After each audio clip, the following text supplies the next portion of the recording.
Assalamualaikum warahmatullahi wabarakatuh. Alhamdulillahi wa kafa wassalatu wassalamu ala ibadihi alladhina istafa la siyama sayyidina al-mustafa wa ala alihi wa ashabihi al-mustakmilina syarfa.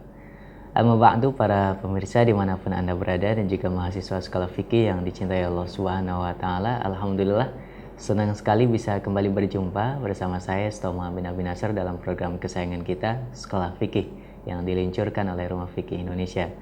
Dan alhamdulillah hari ini atau episode kali ini nih episode hataman ini Ustaz, ya. Hataman dalam mata kuliah Fikih Zakat 2.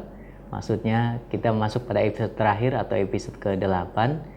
Yang di episode terakhir edisi hataman ini kita akan membahas salah satu pembahasan zakat kontemporer yang secara istilah barangkali tidak dikenal di zaman para ulama terdahulu. Barangkali juga ada yang bisa ditarik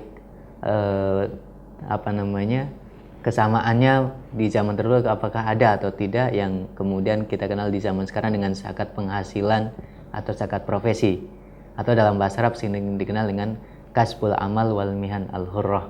Nah, seperti apa cara penghitungannya, bagaimana proses pensyariatannya, kemudian nisabnya, haulnya, dan segala macam yang biasanya ada dalam sebuah kewajiban zakat, kita akan bahas pada kesempatan episode terakhir ini. Masih bersama narasumber kita Ustadz Hanif Lutfi LC. Assalamualaikum Ustadz. Waalaikumsalam warahmatullahi wabarakatuh. Nih terakhir materinya cukup menarik ini tentang zakat terakhir penghasilan di bab atau profesi.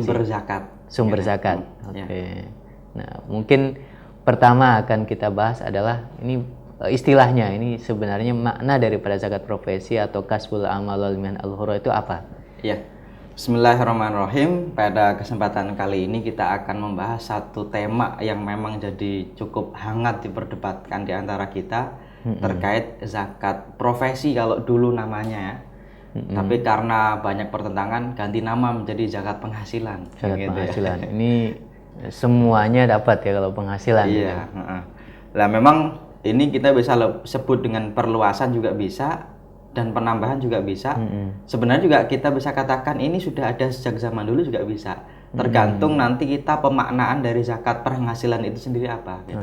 Contohnya adalah ketika orang itu berdagang kan menghasilkan, kan dia juga wajib zakat kan gitu ya. Berarti nggak luas dong, itu udah ada. Gitu. Ya, itu memang penghasilan. Memang penghasilan. Dan hampir semua zakat yang ada di para ulama salaf kita dulu juga semuanya adalah penghasilan gitu ya. Betul. Penghasilan dari peternakan, dari pertanian, penghasilan dari emas, perak dan seterusnya gitu. Itu tuh kadang-kadang kan kita menyebut profesi terlalu ini ya, terlalu spesifik ya. Makanya diganti menjadi zakat penghasilan. Lah, kalau kita nanti akan saya jelaskan tentang pengertian tadi ya, yang dua hal tadi. Sebelumnya begini. Memang kemunculan zakat profesi ini kita sebut dengan zakat profesi saja ya, yang mana sama dengan zakat penghasilan ya. Itu memang berangkat dari pengertian bahwasanya ternyata kriteria orang kaya di zaman sekarang ini ternyata berubah dari zaman dulu. Maksudnya apa begini? Ketika ada anak petani gitu kan, ketika dia sekolah, nak nanti kalau besar jangan jadi tani ya, jadi aja PNS gitu kan. Seolah-olah kalau PNS itu kan dia lebih kaya daripada petani, lebih gitu. sejahtera lebih gitu sejahtera, ya. Dan gitu. dalam faktanya jarang orang yang bangga jadi petani gitu ya. Iya. Padahal di zaman dulu bisa disebut orang kaya itu ketika dia bertani, dia berdagang, kemudian punya ternak banyak kan gitu. Sekarang bisa jadi orang berprofesi sebagai artis, sekali manggung gitu ya, itu bisa jadi 50 juta nih. Padahal petani itu bulanan cuma dapat 5 juta. Padahal dia gitu manggung cuma 5 menit. 5 menit gitu kan, 1 lagu, 2 lagu misalnya kalau nyanyi gitu ya. Lah, ini nih kriteria orang kaya berubah nih. Padahal dalam syariat Islam yang namanya orang kaya itu ya wajib zakat kan. Gitu kan. Oh, berarti dia wajib zakat dong kan gitu ya. Tapi dalam faktanya tidak ada syariat yang berbicara tentang wajib zakat kepada orang-orang tadi. Zakat penyanyi, zakat penyair, zakat apa kan nggak ada nih kan gitu. Zakat dokter kan nggak ada. Makanya nanti kita akan lihat beberapa perbedaan pendapat para ulama terkait ini sebenarnya disyarat khusus atau tidak gitu. Tapi sebelum masuk ke sono, kita akan bahas tentang sebenarnya zakat awalnya adalah karena kriteria kaya itu yang berubah. Betul, karena kriteria kaya kan. Makanya nanti ada yang ada gitu kan. Kenapa? Karena kayanya kan berubah kan gitu. Ada yang bilang nggak usah diadain, itu juga dalam syariat juga sudah ada kok kan gitu ya. Sebenarnya sudah ada. Sebenarnya sudah ada, cuma nggak usah pakai nama itu gitu. Oke. Lah, kalau kita bicara tentang pengertian dulu ya, zakat profesi atau zakat penghasilan itu kita bisa bagi, para ulama kontemporer membagi menjadi dua hal. Penghasilan itu ada yang sifatnya bulanan, rutin ya, rutinan gitu ya, kayak dokter, kayak apa namanya, dokter yang bukan buka sendiri ya, dokter yang di rumah sakit, sakit, atau misalnya gitu. Guru gitu kan, dosen, dia kan bulanan tuh. Itu namanya para ulama nanti menyebutnya dengan kasbul amal. Tetapi ada juga yang sifatnya itu freelance, yang dia itu kadang-kadang dapat banyak gitu kan, kadang-kadang nggak dapat, yang namanya nanti disebut dengan almihan al-hurrah. Apa namanya, profesi lain yang sifatnya itu dapatnya kadang-kadang per proyek gitu ya. Contohnya dia itu apa namanya, tukang pijat gitu kan. Tukang pijat kadang-kadang pijitin orang itu rame kan gitu ya. Tukang cukur gitu misalnya. Kalau itu nggak pernah zakat, kecil-kecil. Kecil-kecil. Penulis misalnya. Penulis gitu juga kan. kadang-kadang ya kalau bisa jadi dia mijitnya gini ya, apa namanya, presiden gitu. Atau yang lain yang sifatnya itu incidental dapatnya. Lawyers gitu ya. Lawyer kadang-kadang dapat banyak. Lain ini menyebutnya dengan dia berprofesi juga sih. Dokter. Cuma bukan bulanan ya. Dia kadang-kadang dapat banyak, kadang-kadang enggak. Ya penyanyi tadi misalnya. Atau kalau penyanyi masih ikhtilaf nih nanti halal atau haram ya gitu. Atau misalnya inilah apa yang sifatnya itu dapatnya tidak bulanan gitu. Istilahnya dalam kasus-kasus tertentu gitu ya. Dia diundang dan seterusnya, kemudian dapat uang banyak. Makanya ini nih semuanya masih dalam kaitan berprofesi yang menghasilkan. Maka kebanyakan para ulama kontemporer menyebutkan zakat penghasilan atau profesi adalah zakat yang dikeluarkan. Tapi istilah kasbul amal wal mihan al-hurrah istilah yang dulu ada atau baru? Kontemporer ya, istilah baru. Kita tidak temukan padanan katanya itu di zaman-zaman dahulu. Walaupun ketika ditanya di zaman Nabi ada profesi nggak? Ada gitu kan. An-Najjar gitu kan. Terus juga Nabi pernah buat apa ya, mimbar.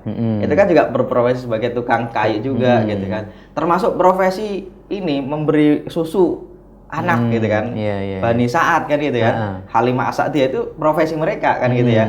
Ini juga ada profesi juga. Cuma di zaman dulu yang profesi itu gajinya nggak banyak kan gitu ya. Nah ini nih pekerjaan ini yang menanti akan diperdebatkan. Dan kebanyakan ya uniknya ketika kita katakan zakat di era modern, apalagi kita di perkotaan, disebut zakat ya yang ini nih gitu. Kan zakat mal ya sama dengan zakat profesi kan gitu kan. Dan kebanyakan teman-teman yang bergerak di bidang apa namanya amil zakat ya, yang bukan ini ya, bukan badan amil zakat ya, tapi lembaga amil zakat. Kalau badan itu yang dari pemerintah ya, nanti ada bahas. Nah, kalau lembaga itu yang lain gitu, yang dari pihak swasta gitu. Itu memang sangat gencar ketika bicara tentang zakat profesi. Sampai dia itu karena penghasilan, namanya sekarang diganti bukan hanya profesi, penghasilan. Dia menghasilkan dari THR. Itu ada yang langsung dipotong. Kenapa? Dia menghasilkan gitu kan, 2,5%. Ini yang jadi pertanyaan unik masyarakat. Seolah-olah begini, ini yang disayangkan adalah amil itu tidak edukatif gitu. Padahal dalam hadisnya itu ketika Mu'adz dikirim itu alimhum, kasih tahu mereka gitu. Kenapa wajib? Harus orang yang alim gitu ya. Betul. Sayangnya kan amil itu kan hanya cuma buka di Ramadan. Dia pun cuma jaga stand. Saya bayar berapa? Terserah Bapak mau bayar berapa gitu. Maksudnya cuma jaga doang gitu kan. Yang penting namanya zakat gitu. Namanya zakat. Lah ini nggak ada sisi edukatif di bidang amil, yang mana kadang-kadang kita malah seolah-olah terperosok dalam pengertian zakat modern adalah zakat profesi, adalah zakat penghasilan gitu. Nah, kita akan bahas nanti para ulama bagaimana mensikapinya gitu ya. Ini terkait definisi ya. Betul. Jadi istilahnya ada dua, kasbul mal sama almihan. Kasbul amal ya, sama almihan al-hurrah. Almihan al-hurrah itu ya kerjaan yang bebas. Freelance gitu ya misalnya gitu. Ini istilahnya. Kemudian yang kedua dalilnya. Dalil masyru'iyahnya. Berkaitan dengan dalil ya.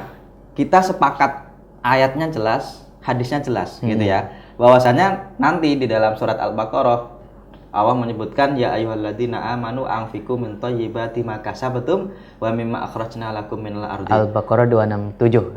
Sayang sekali kita nanti penjelasan ayat ini kita lanjutkan di segmen kedua karena waktu kita sudah habis. Para pemirsa, bagaimana ini? Apakah tepat ini dijadikan sebagai dalil untuk mensyariatkan zakat profesi atau zakat penghasilan? Kita lihat bagaimana penjelasan ayat ini nanti di segmen kedua. Tetap bersama Sekolah Fikih.